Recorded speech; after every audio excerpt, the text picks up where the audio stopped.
సినిమాలకు దూరంగా ఉన్న సమంత క్రేజ్ ఏమాత్రం చెక్కు చెదరలేదు. చేతిలో సినిమాలు లేకపోయినప్పటికీ నిత్యం వార్తలో నిలుస్తుంది. నాగచైతన్యతో విడిపోయిన తర్వాత చాలా సెలెక్టివ్ గా సినిమాలు చేస్తుందామె. విజయ్ దేవరకొండతో కలిసి నటించిన ఖుషి సినిమా తర్వాత సమంత ప్రేక్షకుల ముందుకు వచ్చిందే లేదు. బాక్సాఫీస్ వద్ద ఈ సినిమా యావరేజ్ గా నిలిచింది. ఆరోగ్యం సహకరించకపోవడంతో సమంత సినిమాలో నటించడం ఆపేసింది.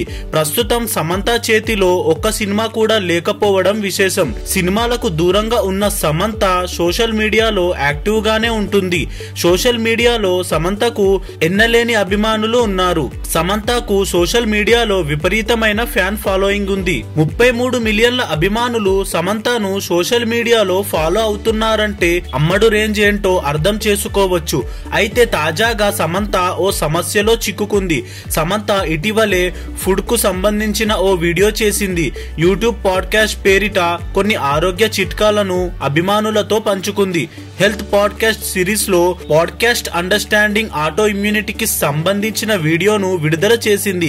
అయితే ఈ వీడియో ప్రముఖ డాక్టర్ తీవ్ర అభ్యంతరం వ్యక్తం చేశాడు. ది లివర్ డాక్టర్ అనే వ్యక్తి సమంత పాడ్కాస్ట్ పై చేసిన కామెంట్స్ పై ఆగ్రహం వ్యక్తం చేశాడు. డాండెలైన్ హెర్బ్ కాలేయ ఆరోగ్యానికి ఉత్తమ ఔషధమని సమంత చెప్పడం సరికాదని అతను తెలిపాడు. అవగాహన లేకుండా ఫాలోవర్స్ ను తప్పుదోవ పట్టిస్తున్నారని డాక్టర్ తన పోస్ట్ ద్వారా సమంతపై ఆగ్రహం వ్యక్తం చేశాడు.